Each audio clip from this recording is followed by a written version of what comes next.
Salam alaikum, j'espère que vous allez très bien. On va continuer notre chapitre calcul de probabilité. On va traiter dans cette séance les paragraphes concernant la probabilité conditionnelle et l'indépendance de deux événements. Donc, passons directement à une activité. Donc, on lance un dé équilibré, c'est-à-dire non truqué, une seule fois. Les faces de dés sont numérotées par 2, 3, 4, 5, 6 et 8. Donc on considère les deux événements. A, obtenir un nombre pair. B, obtenir un multiple de 3. Première question. Écrire en extension les événements oméga, A, B et A inter B. Donc passons directement la réponse. Bien.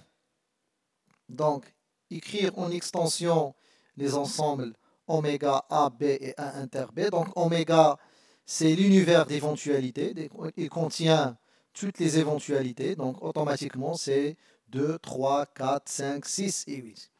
A, c'est obtenir un nombre pair. Donc, directement 2, 4, 6 et 8. B, c'est obtenir un multiple de 3. Donc, les éléments de B sont 3 et 6. Et bien sûr, A inter B, les éléments communs entre A et B, donc en même temps un nombre pair et en même temps un multiple de 3, donc une seule éventualité qui est 6. Voilà, donc question 2, revenons l'énoncé de l'activité. Donc question 2, calculer la probabilité de A et la probabilité de B et la probabilité de l'événement A inter B. Bien. Passons aux réponses. Donc, 2, donc P de A, donc d'après l'hypothèse d'équiprobabilité, donc bien sûr on a le D équilibré, donc on a le droit d'appliquer cette relation. Donc c'est le cardinal de A sur cardinal de oméga. Cardinal de A c'est 4, cardinal de oméga c'est 6. En simplifiant, 2 sur 3. De la même manière, P de B, c'est le cardinal de B sur cardinal de oméga. Donc, cardinal de B, c'est 2. Cardinal de oméga, c'est 6. En simplifiant, 1 sur 3. P de A inter B, c'est cardinal de A inter B sur cardinal de oméga. Bon, cardinal de A inter B, c'est 1 sur 6. Donc, voilà la réponse aux questions 2. Revenons bien sûr aux questions 3, c'est calculer la probabilité d'obtenir un nombre pair, sachant qu'il est un multiple de 3. Donc, il faut calculer la probabilité d'obtenir un nombre pair, mais à condition qu'il soit un multiple de 3. Voilà, donc passons aux réponses. Bien.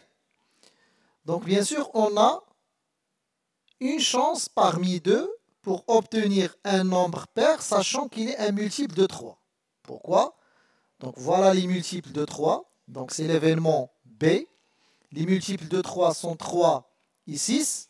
Donc parmi les multiples de 3, je dois choisir un nombre pair. Donc le seul élément qui est pair, c'est 6. Donc j'ai une chance parmi deux pour obtenir un nombre pair parmi les multiples de 3. Donc la probabilité de l'événement A, sachant que l'événement B est réalisé, égale 1 sur 2. Donc l'événement A, c'est obtenir un nombre pair. L'événement B, c'est obtenir un multiple de 3.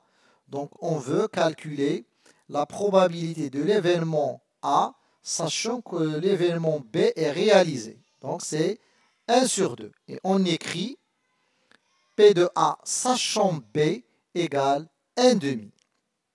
Donc pour la question 4, revenons directement à l'énoncé de l'exercice.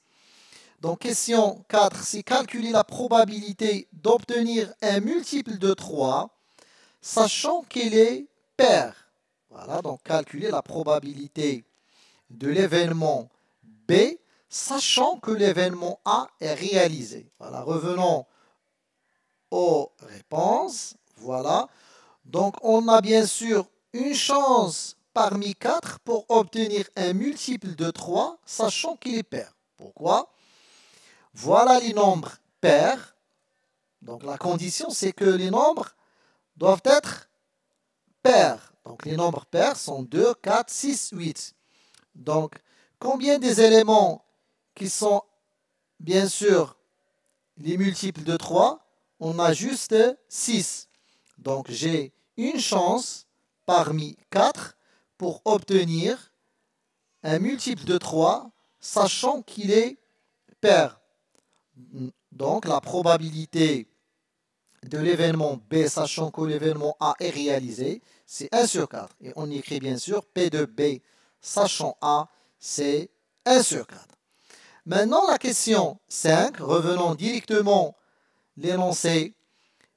La question 5, les deux événements A et B sont-ils indépendants? Qu'est-ce que ça veut dire, les événements A et B sont-ils indépendants? Donc, هل الحدثين A ou B مستقلين. Donc, revenons aux réponses. Donc, 5.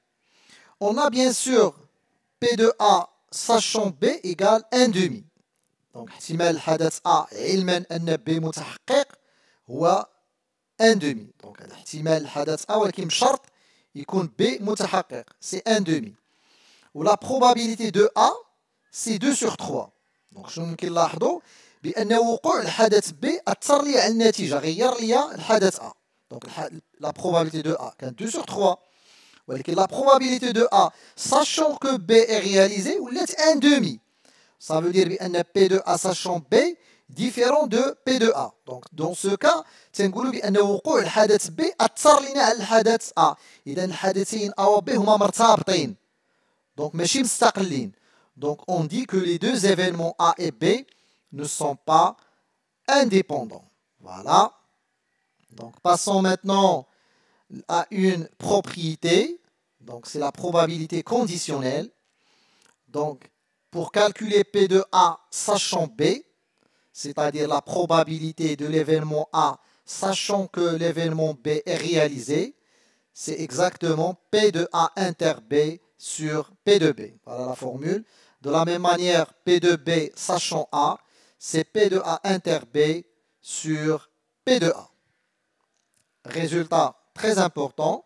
Donc, à partir de la formule de la probabilité conditionnelle, on peut bien sûr déduire ce résultat qui est P de A inter B égale P de A sachant B fois P de B égale aussi P de B sachant A fois P de A. Bon, cette formule, bien sûr, كنسميوها la formule des probabilités composées. Donc, صيغة الاحتمالات المركبة. Voilà. Maintenant, définition et propriété. Qu'est-ce que ça veut dire deux événements indépendants? Bien. Donc, deux événements A et B sont indépendants, équivalent à P de A inter B égale P de A fois P de B. Donc, si la probabilité de A inter B égale la probabilité de A fois la probabilité de B, on dit que les deux événements A et B sont indépendants. Autrement, équivalent à dire que P de A sachant B égale P de A. C'est-à-dire, أن وقوع الحدث B ما أثرش على الحدث A. Donc, P de A ما تغيرش رغم أن الحدث B وقع. في الحالة كنقولوا بأن les deux événements A et B هما حدثين مستقلين. De la même manière, c'est P de B sachant A هو P de B. C'est-à-dire أن وقوع الحدث A ما أثرش، بقات الحدث B هو نفسه. في الحالة نقول أن الحدثين A و B مستقلين. Voilà, donc il y a la définition et les propriétés bien sûr pour dire est-ce que deux événements A et B sont indépendants ou non. Passons maintenant à un exemple. Donc dans l'activité précédente, on a bien sûr, donc on a déjà calculé P de A sachant B. D'abord on va utiliser la formule dernièrement. Donc P de A sachant B, c'est P de A inter B sur P de B. Bien sûr, P de A inter B déjà calculé, c'est 1 sur 6. P de B déjà calculé, c'est 1 sur 3. Le résultat, c'est 1 demi. ممكن نرجعوا للنتيجة اللي لقينا précédemment. وهانتوما غتشوفوا بلا P de A sachant B, c'est 1 demi. Donc j'ai une chance parmi deux pour obtenir un nombre pair sachant qu'il est un multiple de 3. Bien. De la même manière, Revenons à la question 4. C'est P de B sachant A. C'est P de A inter B sur P de A. P de A inter B déjà calculé, c'est 1 sur 6. P de A, c'est 2 sur 3. Donc, le résultat, c'est 1 sur 4. Bien sûr, directement. Donc, voilà. Donc, P de B sachant A, c'est 1 sur 4. On a une chance parmi 4 pour obtenir un multiple de 3, sachant qu'elle est paire. Bien sûr, la question concernant l'indépendance, il y a les deux événements A et B. Donc, on va utiliser la dernière propriété. P de A, il faut comparer P de A inter B et le produit de P de A fois P de B. Les deux événements sont indépendants. Les deux événements ne sont pas indépendants. Bien sûr, P de A inter B, c'est 1 sur 6. P de A fois P de B, c'est 2 sur 3 fois 1 sur 3 qui est 2 sur 9. Et bien sûr, la probabilité de A inter B est différente de la probabilité de A fois la probabilité de B. On déduit que les deux événements A et B ne sont pas indépendants. Donc c'est terminé pour cette séance. Je vous souhaite bonne chance et bon courage. À la prochaine, Inch'Allah.